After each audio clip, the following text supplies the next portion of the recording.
All right, here we go. Three, two, one, let's do this. Hello, welcome to the Storm Before the Chase podcast. I got that right this time. I am your host, Lori Grace Bailey, and I've been fascinated with weather ever since I was a kid watching monsoon storms rage over the mountains in West Texas. Thrill-seeking adventurers, including storm chasers, extreme athletes, and weekend warriors who often find themselves pushing the boundaries of life, all share a collective narrative about the surprising tranquility encountered when teetering on the edge. But many of these individuals fought the bitter battle of profound adversities, many nearly losing their lives in the process. These narratives often remain untold in favor of sensationalized sound bites that only highlight the thrill of the chase rather than the long, unpaved roads they've traveled. It's time to tell the rest of the story. It's time to tell their story. So today, I am delighted to be with my guest, Hunter Fowkes. Did I say it right? Fowkes. See, I got it wrong the second time. Go figure. Hunter Fowkes. I've always said it right. Hunter is a storm chaser and soon-to-be meteorologist. Hopefully that's right. He currently lives in Ames, Iowa, finishing his bachelor's degree in meteorology from Iowa State University this year. He is married to his wife, Lucia Fowkes, got it right, and they have been married for 5 years in September. He has lived across much of the western central U.S., including Arizona, Colorado, Texas, Nevada, Idaho, and Iowa. Whew, geez, Hunter. His greatest passion stemmed from watching dust storms and monsoons in Arizona. Yay, Arizona. This led to a hobby of chasing storms, which began in 2009, where with his family, he saw his first tornado, an EF1 tornado in northeast Iowa. 15 storm seasons have passed, and he has chased well over 100 tornadoes and hundreds of storms. Not saying I'm a little jealous here, but I'm a little jealous. He had the opportunity to run a couple of successful private chase tours over the 2022 and 2023 seasons.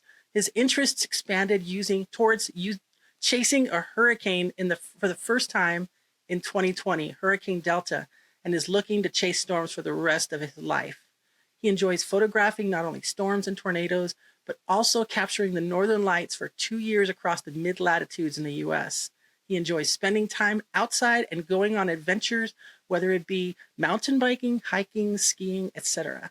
In his time not spent in college or storm chasing, he is involved in his church and involved in the local AMS, the American Meteorological Society, and Center Iowa NWA chapters. Whew, that's pretty good. Thanks for joining me on the Storm Before the Calm podcast, Hunter. How's it going, man? Good. I'm happy to be here. I'm honored to be here as one of the first people, and I don't know. I'm excited to see where this goes. Oh, man, hearing about your past in Arizona. Wow, so you actually fell in love with haboobs and seeing the cool Arizona stuff before you actually fell in love with the plain storms, the extreme storms. That's pretty wild. Absolutely. For those that don't know me, which hopefully is not a lot of people, because that makes podcasts fun. But I was born in Arizona, and so I spent most of my childhood up till about age 10 in the Phoenix area, particularly Mesa, Gilbert area. And I have these fond memories as a kid of watching storms blow through off of the mountains, or you get haboobs, or what they're called, dust storms, that would roll through. And they were so fascinating to me because they were the one thing that changed society. They either caused you to pause, halt, shut down, take a moment, because weather is way more impactful and more powerful than we are as a people. And when you stare at the sun for 350 days out of the year, it's kind of cool when clouds show up. So I just fell in love with them, and I loved, because Arizona is so dusty, it's really easy to get dust storms because of the heat. And I loved running and jumping into dust storms and feeling the wind shift as it moved across you. So I was this geeky, 8-year-old kid that loved the weather. What is wrong with you? By the way, I've been in dust storms all my life, being in West Texas.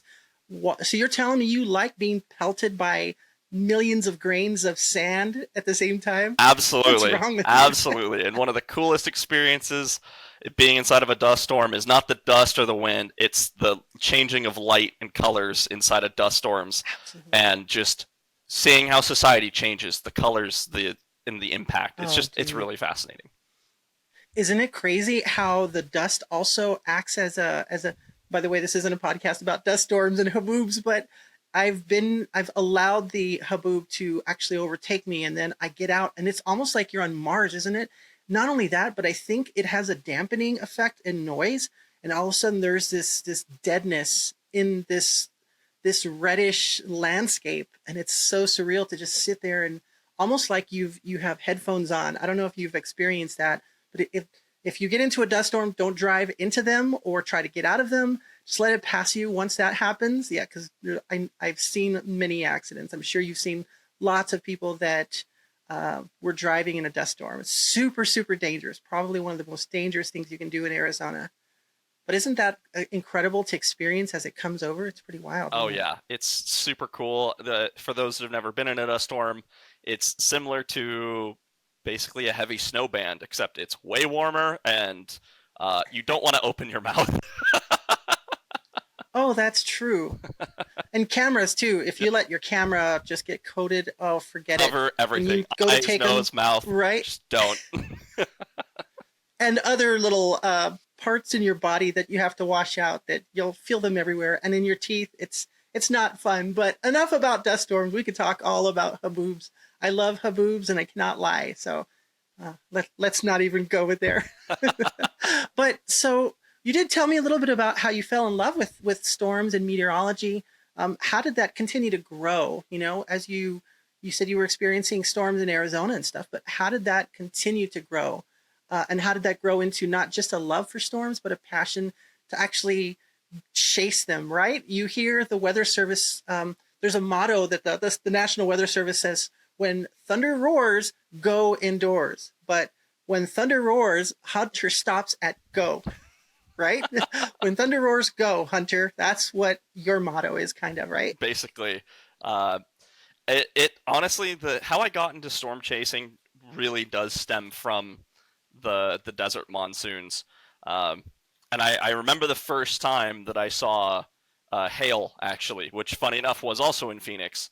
I had a little hailstorm that moved over the Denver, Phoenix, Phoenix, Arizona See, metro area. I'm not alone. I've lived in places, okay? It all just, but um, Becomes one city all at once. I know, Yeah. I know. So, had this hailstorm move over, and it actually went tornado warned really briefly. So they had some sirens go off, and me, as I think I was like 8 years old, maybe 9, and I just remember looking up at the sky, seeing the dark black textures and wispy cloud bottom, and thought it was so cool. And I looked outside, and I started seeing these white little pellets everywhere, and I was like, "What the heck is that?" And so 9-year-old me is like, let's go check it out. And so I open the door, a sprint out, and if you've ever watched cartoons, you know what running on marbles looks like. And I want to tell you that that is 100% what happened. I ran out, I took one step on some hailstones and went, poof, and fell right on my tailbone on the concrete. So I fell, hit the ground, I'm face up, getting pelted in the face with rain and hail, and I have to like crawl back into the house. And I laid on the inside of my door. The door was still open, but I crawled inside, laid down, and was like, "That was so cool." But also, ow.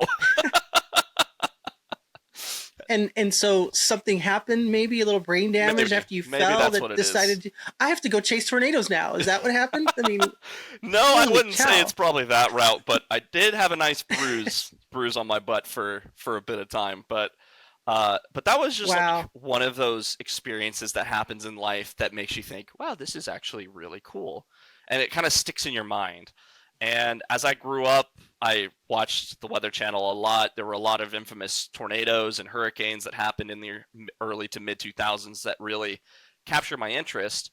And once we moved out of Phoenix towards Denver, I finally got to see what winter looks like for the first time in my life. I lived 10, almost 11 years of my life never knowing what winter was. We had snow up in the mountains, but Oh yeah. I've never experienced winter myself. So I remember the first time it got below freezing in Denver where I lived, and I remember the first time I saw snow in my backyard. And I remember we got absolutely dumped on that season. It was in, I want to say, 2008. we had a bunch of big snowstorms around Christmas, and I just remember seeing like a couple feet of snow in my backyard, and it was cold, like right after it was brutally cold, and it was like minus What 15 is and this white just stuff? brutal. Yeah, and I was like, I don't really like this anymore. I'll stick to the hundreds. 120 is way better than this, and to this day, I still agree. But but living there, I also got to experience some weather events, some real thunderstorm events. And actually, while I lived there, for those that are familiar with the tornado, the Windsor, Colorado tornado occurred also in the time that I lived in this part of Denver. It was to my north, but I was living on the north side of Denver. I was living in Westminster, Broomfield. The tornado occurred a little bit further north, so I never was in really any danger of being hit by the tornado. But for those that don't know, it was a large EF3, almost mile wide tornado that went west of I-25, and it was moving northwest towards Fort Collins. And I remember hearing about that tornado and seeing an image of someone taking a picture from an overpass as the tornado moved by. And there just was this giant black mass because they were taking it from the east side looking west, so you had all the sunlight behind it. So it was just this dark, mean looking tornado. And I was like, that was just up the road. That's really cool. Huh. I want to see that. Right. And at the time, what also is a popular running TV show, Storm Chasers. So Oh, you yeah. combine all of these weather events starting to happen in my life in a very early age of my life, but late enough where I'm starting to kind of piece, things together, realize, hey, tornadoes are a thing that happen. They're caused from thunderstorms. They're created from warm air and cold air and wind shear, and starting to piece things together. And my mind was really curious of how it happens and could I actually see it from my own eyes, because I had watched Storm Chasers growing up with Reed Timmer versus always Sean Casey versus Tim Samaras. It always seemed that was their big trope. The way they modeled the narrative. Yep, Yeah, yep. I'm sure it was less like that Oh, in yeah. reality, but They were all friends for the most part, and but it was fun to watch their show because they were the best of the best at the time. And Reed was getting into intercepting tornadoes with the Dominators. You had Sean in the Tiv, and you were really starting to pioneer some real citizen science of tornado research. Tim had already gotten his probe into a tornado in South Dakota in 2003, if I am recalling correctly. But there was still more we needed to understand about what's inside of a tornado, and to this day, I still think we do need to understand more. Um, oh, for but sure. it was an exciting time of watching your people you could idolize performing research and chasing tornadoes. And for me, as a young boy, really geeky little kid, just thought that that was the coolest thing on the planet. And I told myself, I want to go storm chase one day. I want to see a tornado, Right on. and I want to do this. I want to know what that's like.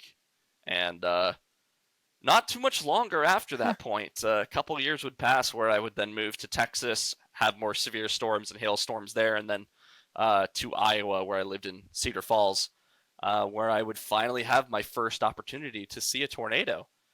So, Wow. dreams do come true.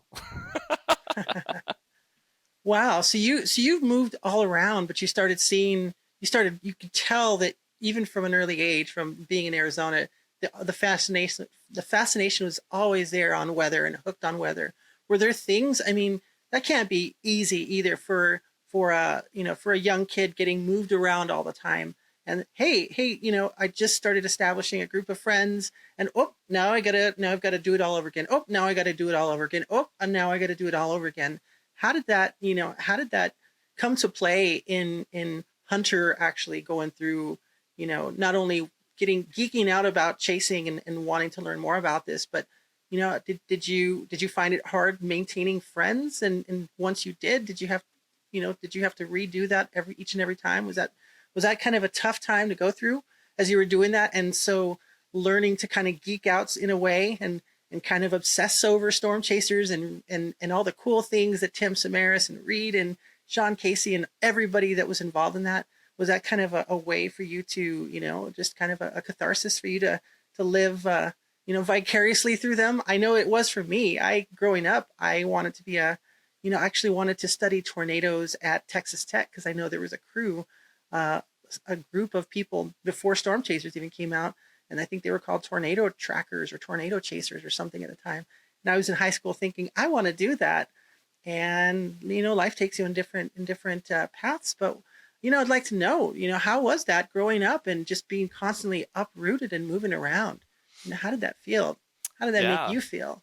No, that's actually a really good question, and that's an experience that I've had to live through a lot of my life. Um, that as my alarm goes off, sorry. Um, It's okay.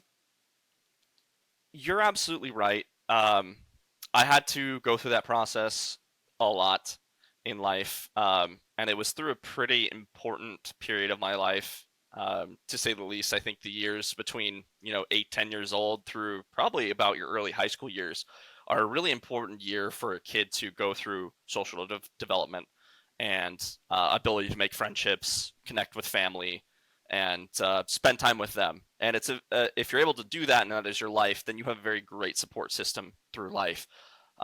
In that case, I did not have that. Moving around so Mm. much, all my extended family, everybody is all back in Arizona. It was just my family, my parents, and my two siblings. We moved a Mm. lot, and actually, funny enough, I actually went to 3 fifth grade schools and 2 sixth grade schools within 2 years of time. So if you want to talk Jeez. about being uprooted and trying to make friends and then saying bye, yeah, that was the story of my Ah, life. I've had to make a lot of friendships in my life and ultimately say goodbye because, um, obviously as a kid you don't really have a lot of control of what goes around, and it's not to my parents' fault. It was purely just a period of sure. life that was very full of turmoil, for jobs and whatnot. My dad always he got laid off Absolutely. repeatedly and kept moving to company, etc. But we were never without. My dad and my mom worked together to make a plan, so my family was always together and able to push through different challenges of moving and whatnot. Um, but it was always a change, and it was a pretty quick change all the time. Like I moved at 10 years old to Colorado. After a year that I moved to Texas, I spent 6 months in Dallas and then moved to Iowa. Then I spent 4 years there and then moved back to Colorado to finish my last 2 years of high school. So any friendships that I made through all of my life were basically just completely tossed aside because, you move Ouch. away, and it's really hard. And your question also was like, did I use storm chasing to kind of overcome that? And absolutely, I did. Meteorology and my fascination for weather was the thing that got me through a lot of things in my life. Mm. Um, there was a period Yeah. of my life, when I was in my teens where I was probably clinically depressed, but I never went and got diagnosed. But for 3 years, I really suffered through a lot of No very kidding. heavy depression. To one point, even I considered Wow. some really dark things, which I don't think I need to get into, Oh, but I think you can understand where right, I'm right. getting. Um, and Dude. it was a lot of soul searching to go through and find myself. Who am I? What do I enjoy?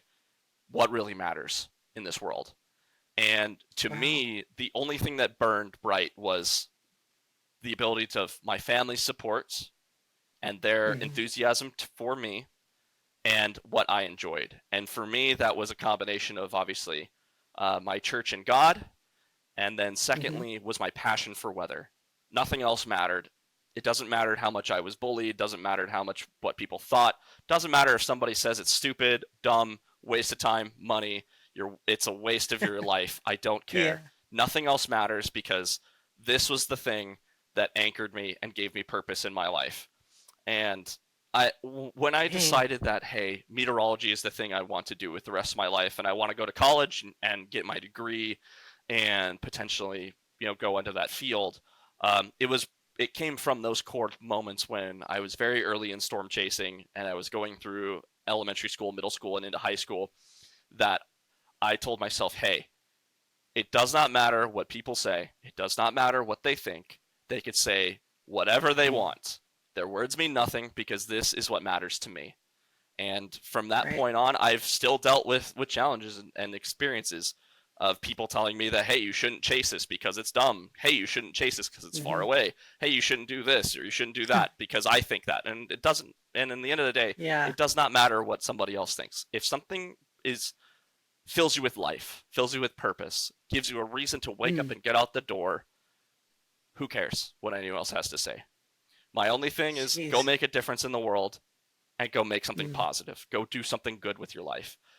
For me, I took that internally and said, Wow. hey, meteorology is an important feat, and there are it's not a perfect science, and we've got a long way to go. And through a lot of my own personal experiences with people throughout my life, but then also severe weather events, right? How hard is Sure. it to rely on the one thing that really keeps you alive, but then know that this thing is something that continuously kills people every single day? Or I shouldn't say every single day, but like it can kill people. It destroys lives. It removes friends, family from family, homes from families. It destroys. The purpose of severe weather is to destroy, right? There are benefits that come from severe weather and storms like rainfall and whatnot, and it keeps things alive and our ecosystem going. But tornadoes in of themselves are a force of destruction. That's their whole purpose. Mm. They are created, and anything that touches them is destroyed generally. So you have to do a bit Mm. of soul searching to try to sit there and think, well, is this really something I want to love and spend the rest of my life with? And when I recognize that, hey, I want to make a difference, and this is the thing that is the most passionate thing to me, but there clearly is somewhere to go with this. We still have a long way to go. My personal Yeah. philosophy is that there is not a single reason someone should ever lose their life in severe weather.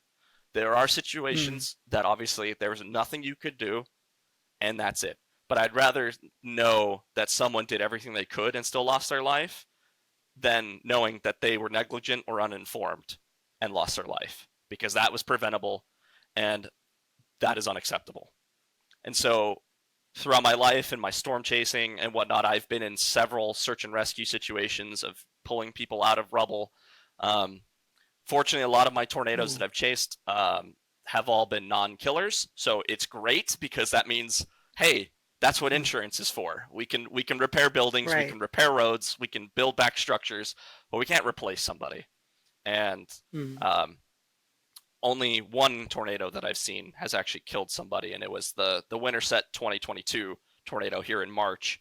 Mm. It killed, I believe, 6 people as it tore through, and it was a one of those situations of it went from 0 to 100 immediately, and unfortunately, some houses were in the way, and there was nothing they could have done to really survive the tornado. There just wasn't Mm. the ability to make it through that, and it's really tragic. And Right. um, I really personally struggled because, like I said, I've already gone through search and rescue before, and I have a permanent like rule of myself is that if I'm chasing a storm and I see a tornado take out a house, it does not matter what happens with that tornado for the rest of the time. Screw the tornado, does not matter. I need to go look and see if anyone's in that house and if they're okay. If they're Right. okay and I'm okay to leave, we can continue the chase, but people's lives matter more to me because I'd rather Sure. know that I put in an effort to try than finding out that house had a fatality. And if the paramedics had gotten there, 5 minutes sooner, they could Oh have lived. man. And that was Sure. something that I lived with um, and still kind of do from the Winterset tornado because it Mm. was, like I said, it went from 0 to 100 really quick. It spawned, immediately took a very large shape, and started producing violent damage almost immediately. Do you And do you feel the emotions with that when oh, you're yeah. there? Does it finally overwhelm you at some point? Sometimes I've seen some stuff in my own career and doing all the things I've done, but you, you can't help, like, you can put it aside, you can compartmentalize it, right? But Hmm. then after a while, that door is going to open up again. It's the elevator door in The Shining, right? That blood's going to come back out and come at you. I don't know if it's a good analogy, but Hey, it oh works. It man, works. No, you're yeah, it does, right? I you're mean, that absolutely that right. that's Um, it it took me. Fortunately, I only think it took me about a month to kind of deal with that because um, what happened was I was following behind the tornado, and I only caught one glimpse of it. And at the time of me taking the picture of it, it's a super blurry picture, not great, but you see a large cone-shaped tornado moving off in the distance, and that's all I got. I Oh, got one wow. glimpse at it, and I didn't even think it was a tornado Mm. at the time until I drove up Highway 169 into Winterset. It's on the south side of town. Drove right up on it and drove through the damage path. And I remember looking up at a house on a hill and thinking, "Oh, that's slightly damaged." And then there was a open foundation right next to it. And assuming that the house was the house, I assumed, "Oh, that was just a garage." Those get destroyed super easily. Does not indicate a violent tornado. Those can get taken in EF1s. Doesn't need a 4 or a 5 to do that damage. And Right, so I right. saw the damage, but then I saw another key thing was seeing trees behind it were completely shredded and slightly debarked, and all that was left was just the major trunks. Usually a indicator of a strong to violent tornado. So we're talking Sure. EF3 plus tornado. But again, I Mm. didn't think much of it. But unfortunately, to my left, I did not know this at the time, but I was about 45 seconds behind the tornado and still could barely see it. And I found out after the fact, about 20 minutes down the road, trying to catch up to the tornado, that road to the left was where three houses were. And in one of those Oh, houses man. was where people died. And Ah, I struggled with that because immediately I thought to myself, hey, I immediately did not obey my own personal rules. And I don't want to call it survivor's guilt because that like downplays people who actually go through severe weather events.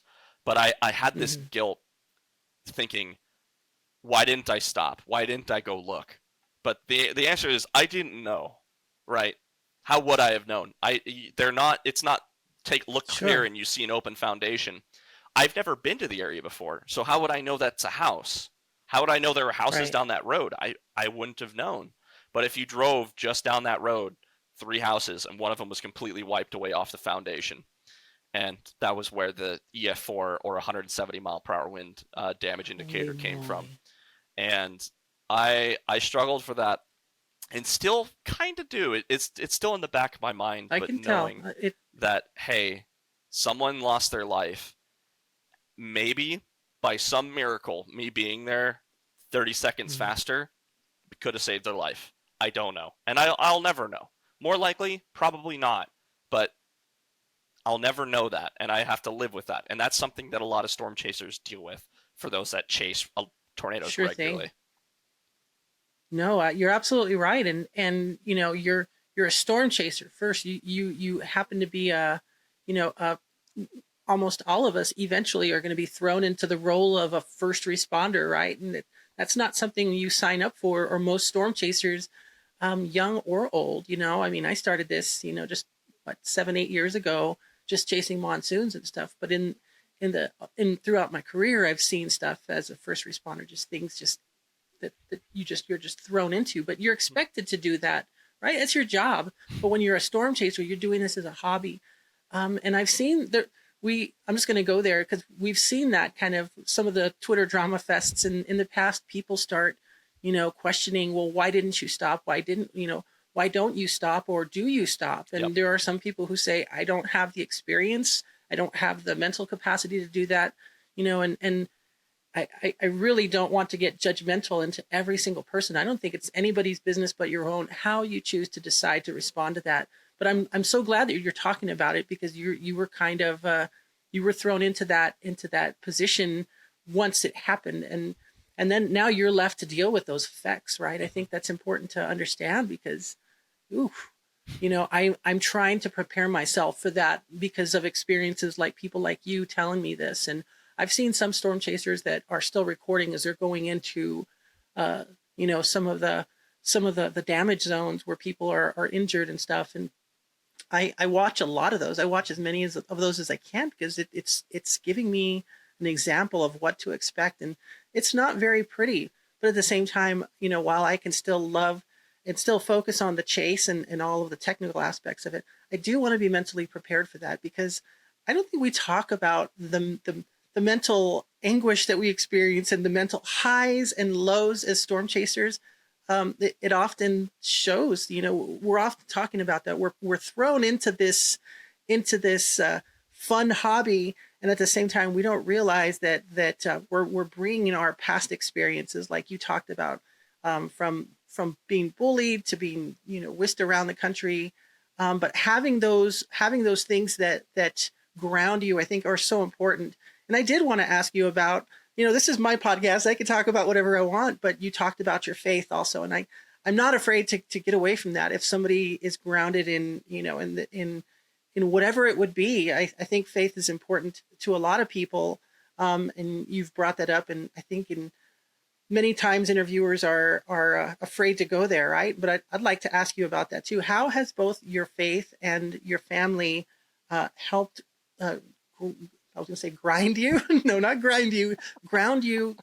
How did you feel grounded because of that support? Because you seem to be that kind of person that wants to always help when you can. And any time that I've asked you, I've texted you, or we met up in somewhere in the middle of some northeastern lake in New Mexico, you're always willing to say, hey, this is what's going on. Here's what I think is going to go down. You're always willing to help, but I know it's not just with me, but you seem to be that person that is always willing to just share knowledge and give people your best bet as to what to chase and what to do. But you're also a kind person, and that comes from somewhere. So if you wouldn't mind talking about that, I'd love to hear it. Sure. Yeah, I'm not afraid to talk about my religion or my personal beliefs. I'm very much under the belief that I think any belief is better than no belief, and I think it serves a lot of good in the world. My personal faith is the Church of Jesus Christ of Latter-day Saints. So for those that may or may not know, that is Mormon. So for those who don't know, yes, I am a Mormon. I am not afraid of my religion, and I know a lot of Christianity does not like my religion, but it is a religion based off of Christ and the gospel of Christ. And I think an important thing as a follower of Christ is to uphold his gospel, right? That means being your brother's keeper. That means being kind, not stealing, not hurting, not harming, taking care of people. That was the message of Christ. And for me, I think it even goes a step further. Now, it's fun to be a scientist and also be religious, because that's like the big problem with the world is you can't blend Right. both, right? It's either this or this. And there are some benefits to separating both. My personal belief, because I am a Christian and I'm fairly religious, is that God obviously created the world. As a scientist, I don't quite think the timing is about the same. I think there's some discrepancy there. But who's to say mankind is only recorded when they were on the Earth, and when, Earth only matters when we were here. But hey, side tangent. But That's somebody else's podcast. that's somebody else's podcast to That decide. whole I am a simple man. in-depth, yeah. But I believe that God created the world and he gave mankind the stewardship of the planet. And I believe that also on top of that, if God is the creator of this universe, of this world, then he is one heck of a meteorologist. And I want to go figure out from that guy how tornadoes work. And to me, I think science and religion are such a beautiful way to merge life, right? Because science is all about understanding what's going on, and religion's all about the why things are going on. And whatever religion you follow, it does not really matter to me, because I personally believe most, if not all, religions preach that you should generally better yourself, better your community, and better those you're around, right? In order to align yourself more to your chosen deity.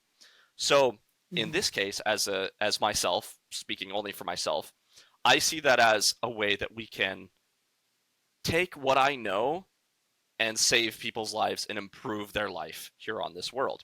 So in this sense, me being a meteorologist, my job is literally the protection of life and property of people who do not understand weather. That is purely what it is.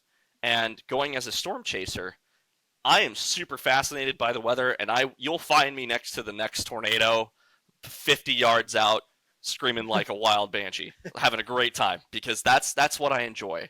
The second it hits Sharing the building, videos yeah. of darkness, and then all of a sudden the light comes back. Yep. I think that was close. Yeah. So I love getting in there. I love feeling the power because it really makes you feel very insignificant and small and really puts you in your Mm, place. But it's amazing to watch something with so much power go on. But that all stops the second you watch someone's house get taken. You watch a building get mm. smashed. You watch someone's car get thrown. The second that starts happening, the fun is gone. You are now watching someone's worst day possible happen to them in their lives and potentially their last day. And I feel like it is my duty and my personal only duty, because I will only tell myself this, I will never put this charge on anybody else, that if I'm in a situation in severe weather, my first priority is obviously to have fun and enjoy the experience. My second priority is care for the people that are affected by said weather event, whether it be hurricanes, tornadoes, ice storms, you name it, Mhm. whatever it may be. Be in a position to keep yourself safe, but then be able to help people if the need arises. And if the need arises, you better go help, because I have the ability to go help. So I feel comfortable going into those situations and dealing with Yeah. search and rescue. It's not for everybody, and it doesn't have to be for everybody. Work through your own self of what you're comfortable with. You're Mm. never expected anything. And oftentimes, if you don't know what you're doing going into search and rescue, you might become more of a hindrance. But to me, that just means I need to get trained and I need to go through more effort to educate myself so I can be more useful in those situations, because we're only going to have Right on. more. We're only going to have more tornadoes. You're only going to have more Right. communities devastated. You're only going to have more people who lose their lives.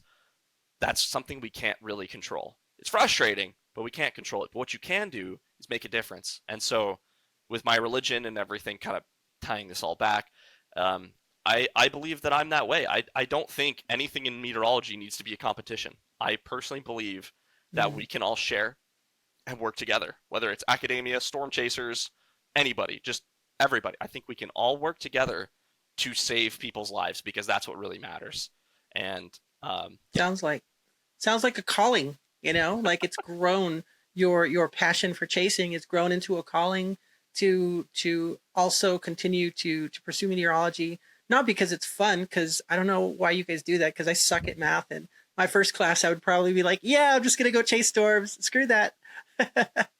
Oh dear. I'm bad at But math, but also, hey, you're obviously making it, but you're feeling that calling growing, because it's involved around people, right?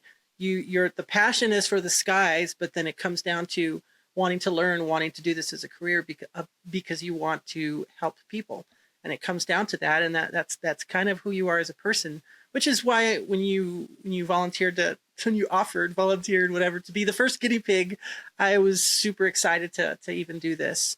I wanted to ask you though, is for there the any record, advice I you would want to give to point some? out for the record, I want to point out that I did not Uh say I wanted to be the first one. I just said, sure, I'll do it. huh. That is true. That is true. I have goodness, and you know what, Hunter? Honestly, this being the first podcast, when I first put that idea out there of doing something like this, and not being afraid to get into the weeds of the mental aspects of it, and you and I have already seen too many people who struggled with mental health, and oftentimes we don't see it. We bury those things. We compartmentalize them in the same way. When you come upon a scene, you just learn to act on that. But too often we hide those things, and then we don't hear about some of the worst things happening until it's too late, or until you hear from a friend that somebody took their own life, or somebody was going through such an extremely challenging situation. I think it's okay to not necessarily share, put, wear your emotions on your sleeve, but it's okay to build that into that community, and find that kind of friendship, and find that kind of tribe where you have a few people that you can trust when you're going through those deepest and darkest times. Because I think we all need each other. I think there's a reason why it's called community, and I think there's a reason why people like yourself and my own self feel called to a different purpose, and we want to make a difference, but we want to reach out to those people also, because so many of us go through the same things.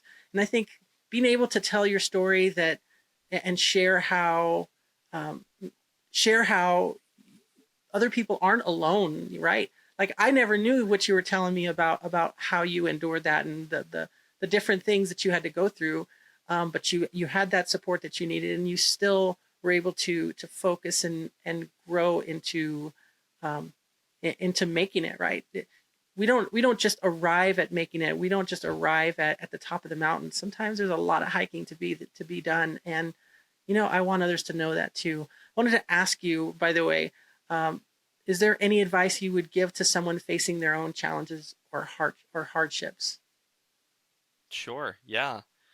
Um, the funny thing about advice is that the advice is never quite perfect because I'm still going through, obviously, my own challenges, right? Um, my own Sure. advice is just from my experience and things that I go through and what's helped me to overcome it. Um, my advice purely is just take a step away, recognize who you are, what makes you happy, start there. Look at Mm, yourself and ask yourself, what fills me with purpose? What gives me meaning? Start there. mm, Boil it down as basic as possible. Start there and ask yourself, is this important to me? Because if it is, you have somewhere to go. If you're not at that point, that's okay, because I had to do that too. I had to ask myself, and I've had to do this process probably about 3 or 4 times through my life. I'm only 27 years old, for the record, but that doesn't mean that I haven't gone through my own personal difficult struggles. Everybody goes through their own. But if you don't have a purpose or you don't know what it is yet, that is okay. That is mm. completely fine. The biggest thing is to recognize there is something or some place for you in this world where you can make a difference, where you are needed, and where people will be there who love you and cherish you and care for you. Those people do exist. Sometimes it's really hard. For me, Indeed. I have had to find people all over the world to find people that I feel like are my community and people I feel like that care for me. Sure. That doesn't mean that I'm any less of a person or anything.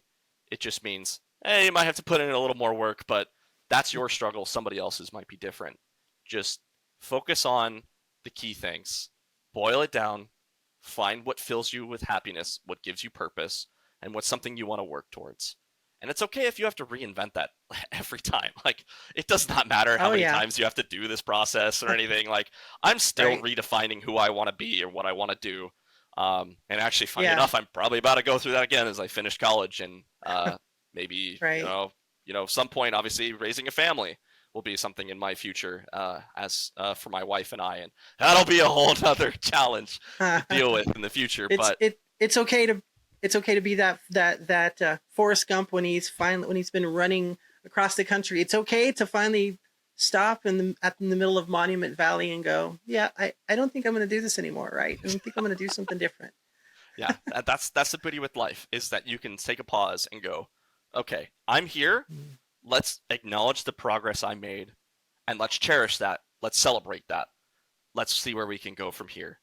And sometimes that's a hard decision. right. Sometimes it's saying goodbye to people. Sometimes it's Mm, changing who you are. But once you find that one yeah. thing, nothing else matters. It Oh doesn't matter man. what people say, what Right. people do, what they think.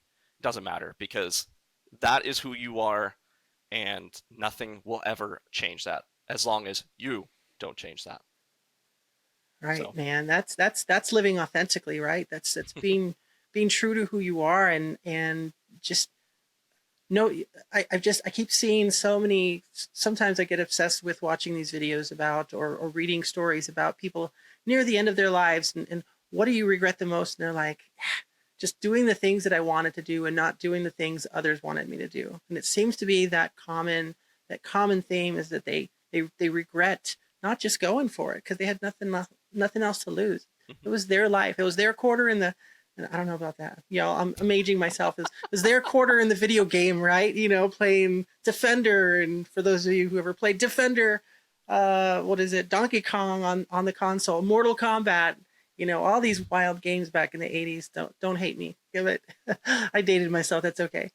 I even use the word bitchin' a lot still sometimes. So take that. But and what about the haters? What about people who, what do you have to say about people that, that just decide to try and always, make muck things up for you? If someone's gotten, if someone is surrounded by people who are negative generally, do they have an obligation to try to bring that person up or to bring those people with them? Or do they have or are they free to just go, this isn't the kind of tribe that I want to be around. This isn't the community I want to be a part of. Is it okay to kind of, if you're not being treated right, to be a little bit of a lone wolf, or to just have a smaller group of friends, people who trust you and who celebrate your victories? That's a great question because I've been, trying to find that myself throughout my life. Mm. Um, and sometimes more recently, sometimes more in the past. But um, at the end of the day, there will be people that do not like what you do, whether you're doing it right or wrong. It unsurprisingly doesn't matter what you're doing. If you're passionate about something and you want to be a force, whether good or bad, there will be pushback always, just naturally. There will be people who don't agree, disagree, and whatnot. Um, in my case, my passion is storm chasing, and not everybody's going to like it. Not everybody likes my opinion, and I'm not going to try to claim that I am perfect or that I am any role model in any case. I have my flaws. I'm a bit of a show off, and I'm loud and obnoxious, just to name a couple. And I have my No, own not at all. challenges to work through and to overcome. But I think the biggest thing you can do, and this is hard, and I'm saying this from my own experience, it's hard to just accept that people don't like you and that there's nothing you can really do about it. Mm. And the best thing you can do is just keep working at what you know is right. People will come, people will go, whether they're friendly or not. It doesn't matter. The only thing that matters is what's inside Mm. of you. If your personal guiding Right. compass directs you, outside noise is not going to affect you anymore. And Right. I wish there was an easier answer because sometimes it's just suffer through it and you'll be okay in the end. And things will get better with time. Karma's a funny thing, I will Mm. tell you that, for better Is or that the worse. truth? But Right. um, but I never want to condone any retaliation or anything. The best revenge Mm-hmm. is success. The best revenge is Mm. Oh, happiness. I The love best that. revenge is moving forward. And it's not always easy, and it's really easy to get tossed up in emotions or whatnot, myself included. Oh man, But ain't just that the truth? focus on what drives you as a person and focus on that truth, because if you and I'm repeating myself, but it's just focus on what you love doing. Nothing else will Absolutely. stop you. So yeah. Absolutely. No, thank you for that. I really appreciate you just being willing to elaborate on that. I honestly think, and I've come to the conclusion that, I have no vested interest in someone who has no vested interest in me. And why does that, why should I bother if someone is whether they're haters or whatever it would be? All I have to do is focus on my passion, man, and focus on doing the things that I love. And if my photos happen to be a little too oversaturated for someone, who cares? It's the way I like to do things. If I want to do a composite and someone gets angry that I did a composite or so, who cares, right? If I love doing it and it's not hurting anybody else, and honestly, you're going to have haters no matter what you do. You might, well, I chase a certain way. I don't like to go into the bear's cage. Well, maybe I'm a big wuss. Oh well, it doesn't matter because what I choose to chase. And I do want to get back to that really quickly as we start to wrap this up. But I want to get into some fun things too. Not necessarily have to dig too deeply in this, but what I want to know, what's the most exhilarating moment you had when you've chased, because you have been doing this for years now. What's your most exhilarating moment on a chase? I really want to find that out. Sure. Exhilarating or scary as hell? Like, what are You those know, moments? I had I wish my only crime in this whole story is, gosh, I wish I documented it better. But hey, it was it was a storm chase back in June 4th, 2015. For those that may already know this date, it was the day where we had a supercell near, or supercell is a rotating thunderstorm that generally can produce tornadoes, and this one in this case did, by Simla, Colorado.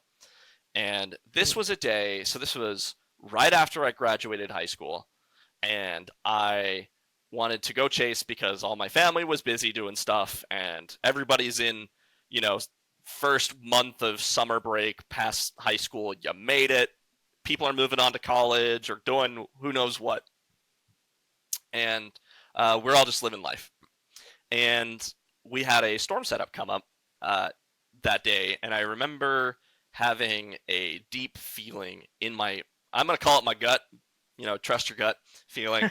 Yeah. But I had this extremely strong feeling that this chase day was going to be legitimate. I had been watching it for a couple of days, and on the morning of, I remember waking up, running to my parents' office, getting on the computer, opening up weather.cod.edu, and just looking at weather models. I remember opening the HER model, and I remember watching it blow up a supercell about 10, 15 miles east of my house at about 2 p.m., and that it would go east a little bit and then start to dive a little southeast. And if it did so, it would likely start producing tornadoes. And so I said, you want to know what? I have nothing to do. I'm not at my job. I have a car. I'm just going to go chase it. But here's the problem. I don't have a map book. Well, actually, I'm getting ahead of myself. I did not have internet. I believe I had not a flip phone, but not a smartphone. So I didn't have internet access. And all I had was I stole my parents' camcorder video camera that recorded in 1080p. And so I took that, I grabbed a paper map book of Colorado, and I hopped in my car, and I drove straight east. So I have no satellite, no radar imagery, no weather information at all. Literally just, that's a cloud, I'm going to drive at it. And You're sniffing the dirt. Yeah, Hunter. basically. Sniffing the dirt. Good quote from the movie Twister, but it's true. I just watched the thunderstorm blow up right at 2 p.m. I took a picture of it, and I saw the tower from my backyard and went, "That's it. I need to go after it." So to cut some of the fluff of the story at this point, I chase after the storm and get into a funny argument with a local rancher who then was excited I was there to look at the storm, not just sitting on his land. And then avoided some large hail and drove along and ended up seeing from this storm a couple brief tornadoes that were just beautiful white skinny rope tornadoes come out of it. And I was like, this is amazing. I'm seeing tornadoes with zero weather information. Just find the thing. Wow. Am I able to recognize this type of storm structure and chase it? That's it. All I had to view was what I could see. And for context of where I was on a supercell, I was on the west side of the supercell, but inside of the hook, but not in the RFD. So I was permanently west of any circulation that was going to occur. So, and it was a big, large, like, I'm going to equate to Donkey Kong barrel in the sky, just big old barrel that would just rotate super fast. Right. And then every once in a while, you'd get a lowering to drop out of it, and then a tornado would come out of it. And it was just the most, wow. It just was so huge, just massively, just looking up and seeing just this barrel in the sky that is larger than any storm I had ever seen, and just the whole thing to the stratosphere is spinning. And not just a little updraft tower. I'm talking the whole column is moving. And I was like, we're going to get something big out of this for sure. And I ended up blowing into town, Rama, which is the town southwest of Simla. And I blew through all the side stop signs because I was afraid a tornado was going to bulldoze this town. And I actually had to yell at a dad and his son who were playing football in their front yard to go inside because there literally was a tornado coming. And they had no idea because they didn't have a siren. So I yelled at them, and they ran inside. And I skirt around the outsides of town, get on the main highway, and go east. And for those who know this person, if you look at Daniel Shaw, he has a great video of it. And you'll actually see my car because we get into a funny situation next to a tornado where thankfully the storm actually deviates a little more to the east and misses the town and goes in between Rama and Simla. And it produces a beautiful, very tall, white stovepipe tornado. Just super thick column all the way down. Just this beautiful tornado. And this was the first time I'd ever really gotten close to something that big. I'd been next to a couple tornadoes before, but this was the next big step for me. And I was alone. I didn't have my dad like I did last time when I was close to a tornado, and I was the driver now. So I had all the power in the world to drive into it or not. And all I had was a southwest northeast road, and the tornado was going to cross it perpendicularly. So I had the opportunity to go as close as I wanted to. No one could tell me otherwise. And conveniently, an officer was behind me, and he actually pulled off and blocked the road to let anybody else come. So me and Daniel, in separate vehicles, we didn't know each other at the time, but we just drove straight at where the tornado would cross. And I had one of the most miraculous experiences of my life where I could just sit there and watch this giant tornado just roll across the road. And when I say giant, it was extremely large at the top and then funneled down really quickly to the ground. So the ground contact wasn't as big as the rest of the whole funnel above. Right. But it was so big enough that I could almost be underneath that column, but still not be in the tornado. So I just remember on video going, oh my gosh, and just panning up. And all you see is just a white column all the way up into the sky. Oh, And that's the perfect. tornado. It's just giant, just super tall. Do you still have that footage? I do. Did you ever share it online? Maybe. Or on your... I know Daniel has a better video of it, so his works just fine. And actually, we'll have to dig up Daniel Shaw's footage. Yeah, he actually, unfortunately, he was in front of me, and the tornado was going over a hill, but that means we couldn't see over the hill and see where the tornado was actually making contact with the ground. You just see this big, large funnel, and if something's really huge and really close, it's very hard to gauge movement, and you don't want to be inside of it. So he drives up the hill, and I know he's a storm chaser because I recognize his vehicle. So I'm like, he's getting closer. The tornado's there. It should cross the road. I feel comfortable moving forward. That's a bit of a trap that I put myself in because I assumed he was fine, which meant I was fine. And that's a terrible assumption to make when being really close to tornadoes. So I drive up the hill. He stops. And I'm thinking, oh, I'll just pull off the side next to him. And he immediately throws it in reverse and is coming back down the highway. And you see on his video, we almost hit each other. And then we're both, doing this, backing up. Because what happened was the tornado crossed the road, stopped, and started going west at us. But me coming up the hill couldn't tell that. He got up the hill, realized, oh crap, that's like 20 yards away and it's coming towards me. And so he reverses. So then we're freaking out, driving back, trying to run away from the tornado as it's coming towards us. It breaks into multiple vortices, and I watch trees get snapped and thrown in the air as it crosses into a little grove of trees, and it takes a piece of the roof off of the structure, and then it turns back south and then continues on, and I watch the tornado zoom off. And then you think that would be the craziest moment, right? You think, wow, it can't get any more crazy than this. And it does. Jeez. Because I didn't have radar, I was not aware of how big the hail was. I sat on that road, watched the tornado slowly move off and dissipate, and was like, cool, that was awesome. That was the coolest experience of my life. I've never been able to be that close to a tornado. Holy crap. I'm freaking out because this was amazing, right? And I sat for too long on that road and let the whole precipitation core now move over me. And as I'm pulling my car and drive, at the time I drove a 1999 Nissan Maxima. And I remember looking up through my glass up at the sky, watching the whole vault of the supercell, and just watching this white hailstone fall out and just get bigger and bigger and bigger, and then hit the ground like 10 yards in front of my car, bounce 6 feet back up into the air, hit the pavement and shatter. And it was like this big.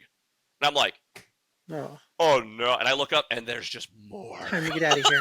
Just hundreds of them falling out of the sky. And I'm like, oh crap. So I just step on the gas and I'm trying to make it around the curve to get out of the hail core. And going back to my personal faith, I had an experience actually in this moment that I can only attribute it to God in this case. Anyone can say anything else and I don't really care. But I was driving along this road and I remember sitting in that car thinking, I'm so screwed. This hail could kill me because if it goes through the glass, it's only going to hit this part of me, which last time I checked, need this to live. And so a hailstone being wind propelled through glass is probably bad for my health. So I was genuinely scared for my life because I thought if a hailstone goes through my windshield, I'm done. So I'm careening around trying to make it around this corner, and I only make it to 35 miles an hour. And I get the strongest voice in the back of my head. It was so loud that I thought it was like another person in my car when I'm alone. And I just remember this voice saying, "You're going too fast. You need to slow down." And I immediately felt this sense of calm and a feeling that was just so strong that I was like, Mm-hmm. and actually in person, I respond because it was just such a tense moment that I was like, you're right. I should slow down. And so as I'm slowing down, I actually take a 4.5-inch hailstone to the front windshield. And Wow. from where it was positioned, if I would have hit it going faster, it probably would have came through my windshield, and probably would have hit me and hurt me, which would have led to a lot of other problems down the line. And I ride out Jeez. the hail core 3-inch hail. So for those that don't know hail sizes, that's baseball, softball, and Mhm. greater sized hailstones. Just huge rocks falling out of the sky. Um, and they I'm devastated not a my fan of car. hail. I don't know. Yeah, no, it's Ah, for people that love to drive into hail, more power to you. You guys have some delayed right. PTSD. No kidding. But I I'm not a fan of hail. no, I'm not either. I had my one time. I'm all right. I'll find it on the ground later, but I'm kind of okay. 2-inch hail, we're okay. Anything that Jeez, above is man. too much. And That sounds amazing though, to be a yeah, part of that. And to there's nothing like that when you're sitting there and you just see the vault and just everything and the way it's turning. And yep, I like the Donkey Kong. It's not a Cinnabon, it's a Donkey Kong barrel at this point. It's yep. so massive. I just It love just that feeling. I it can't was wait. yeah. Oh, sorry. Go ahead. Go ahead. No, I was just saying I can't wait for just talking to you about it. Just gets me more pumped to wait for this season to come in, and I hope it's not a dud of a season. No, I don't think so. I think this year will be probably for one of the first times in a while a real plains year. There's a lot of things that are leading towards that, and a lot of analogs of previous years that had similar conditions leading towards that. Mm, So I look forward to having more fun because this stuff is great. I hope no one gets hurt or killed from these right. tornadoes, but like you're still gonna find me out there on some random dirt road, middle of nowhere, trying to No find a kidding. tornado. In a new vehicle, right? You got a new vehicle? I You got a do. Subi now? I did. I unfortunately lost my Ford Ah, Focus to you a high Subi schooler. people. They're way more dangerous than tornadoes. Oh, Uh, yeah, my Focus had been hit by oh a few man. tornadoes. Very weak, very weak, It's and always the people. lucky. It's always Yeah, the people. The people are the danger, not the tornado generally. yeah. I was on my way to a meeting and was waiting to make a left turn, and someone plowed into me at 40 miles an hour. So, but fortunately, I walked away, and the kid walked away completely unharmed. That's all that matters. I wasn't mad. It was just, it is what it is. It's a I thought car. you said We, unarmed, like, oh, it's got my arm severed. no. We Unharmed. were able to Okay. walk away, and I Wow. realized that hey, this is probably more traumatic for him than for me. Uh, I can handle Yeah, this. All that matters, we got okay. We were okay. We can get other cars. dude. If there's more money in the world, that's fine, but we're all right. And so, yeah, I had to go Right. get a new car, which is kind of bummed, back to a car payment, but I did Yeah, get a but now you're just like Subaru. everybody else with all the Subaru, Yeah, right? I I chose was to gonna get my say, Subaru over other vehicles because of one, I drive a Ford Focus, so I have a smaller car. Subaru is small. The Crosstrek, I should say, is a little bit smaller, so it felt a little more comfortable. But it now has all-wheel drive, which is a step up, which is super nice to have in heck the middle yeah, of nowhere. especially on those dirt roads. Yeah, Some of the dirt roads, like I'm all I can think of are those that gridded road that I never experienced before, and a couple of years ago drove through.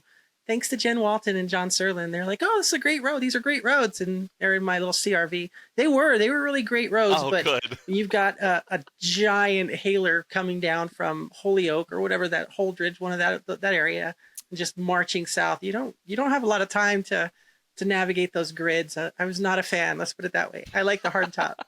But let me go into one other question before we finish this up, and I want to do a lightning round with you too. Just Sure. I know a lot of people do it, but it's fun, and I'll throw some questions at you. But are there any upcoming projects that you're working on right now, or that you're particularly excited about? I'm not involved in any projects. If anyone has any projects about tornadoes and they want to invite me, hit me up. But no, this year, since I am graduating from my undergrad, I'm excited to just spend time chasing and whatnot.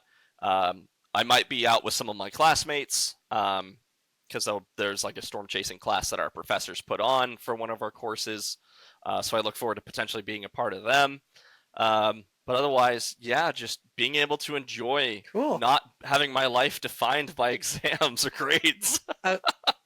There you go. Well, also, and you have one other element that we haven't talked about. Is it Lucia or Lucia? Lucia. But what about her? How is she, Lucia? How is she's got to be supportive, man? Okay, bye, honey. I'm gonna go into the center of a tornado, hopefully, or very close to it. Bye. I'll see you hopefully on the other side. I have. How does she do this? I have. For all you men out there, this is my advice. My first one is tell her you'll leave with this and come back with the same pieces you left with. You'll promise her massages and food. And a cool story that I probably can or cannot tell her.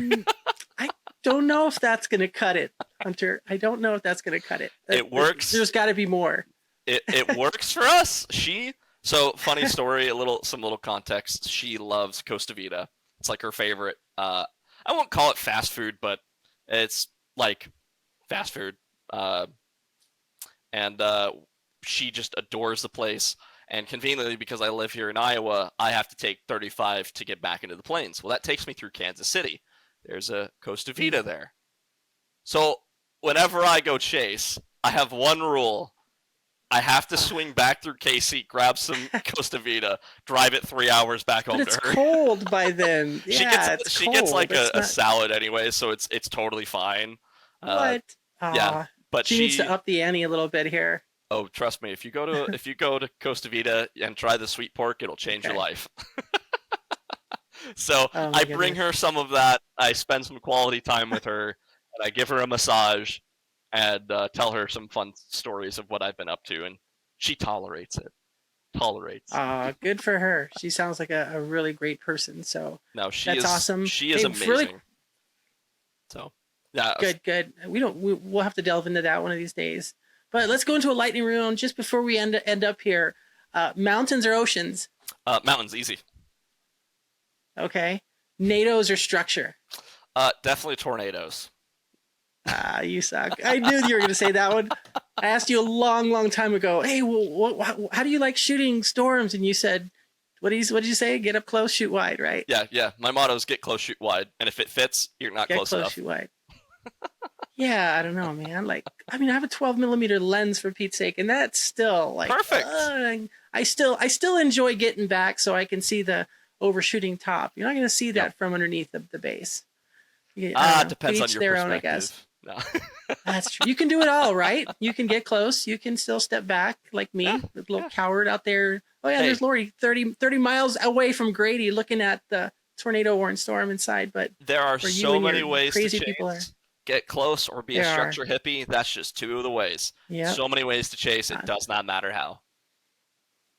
As long as you chase to your knowledge, right? Mm-hmm. I think that's important. I'm still learning. I'm still a newbie. Yeah, I'm getting closer. I'm getting more comfortable in positioning and everything. But I'm not going to be also, compelled to go, hey, get in there with everybody else when I don't feel comfortable doing it because my limited knowledge. So I'll get there. I'm a noob. I get it. You got this. What about favorite weather phenomena?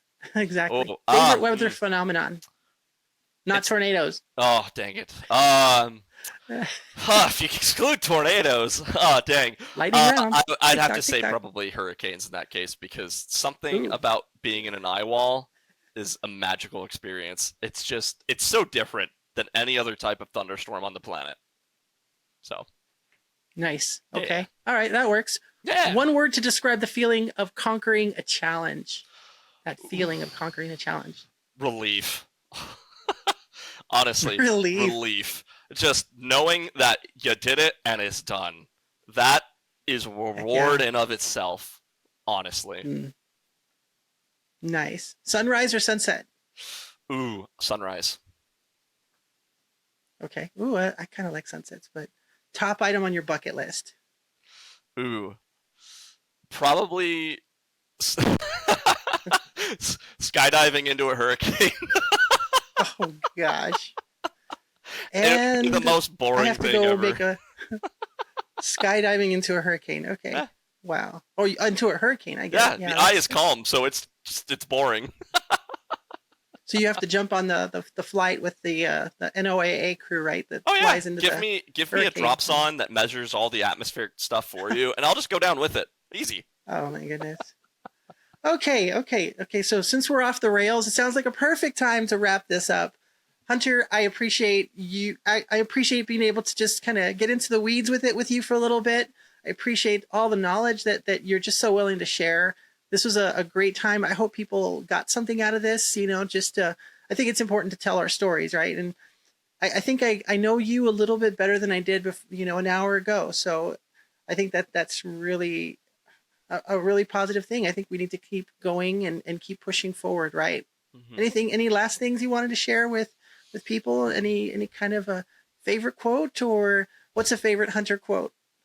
Well, a favorite Hunter quote would be "Get close, shoot wide," but Oh, honestly, I knew that one. my quote honestly comes from someone that I really looked up to and was fortunate to meet Mm, before he passed away. But Tim Samaras, he was a man who was a engineer by trade of being self-taught, but fell into tornado chasing and was the first man to actually get a tornado probe inside of a tornado and measure some atmospheric data inside. Just complete, doing the complete impossible at the time. And one of his favorite quotes was just "driven by passion," and that's how he described himself. Is that mm, he was focused on what he loved and what he enjoyed, and nothing else mattered, whether people liked him or not, whether he had disagreements or arguments or whatnot. He knew what he loved to do, and he was fascinated by the challenge of understanding tornadoes. And I love that. I think that is something that I strive to copy my life after, is focusing on what I'm passionate about and making that the thing that drives me in my life. So "Driven by Passion" by mm. Tim Samaras is probably I my love quote. that. Wow, I was So, expecting the other famous quote, the keep doing, yep. keep at it. I'm doing it, but driven by passion. It's so much more succinct and a perfect way to end this. Hunter, thanks again. Thanks for sharing your stories, and thanks for being the guinea pig. I appreciate you so much, and I look forward to seeing you out there on the plains. Absolutely. I look forward to seeing you as well. Thank you so much for having me. Oh, awesome. There you have it, everybody. Hunter Fowkes. I almost said folks again because I messed it up the first time. We had Hunter here. Wonderful time. And I look forward to bringing you episode 2 as soon as I finish episode 1. And we will talk to you all soon. Thanks a lot. And that's it. And Woohoo! that's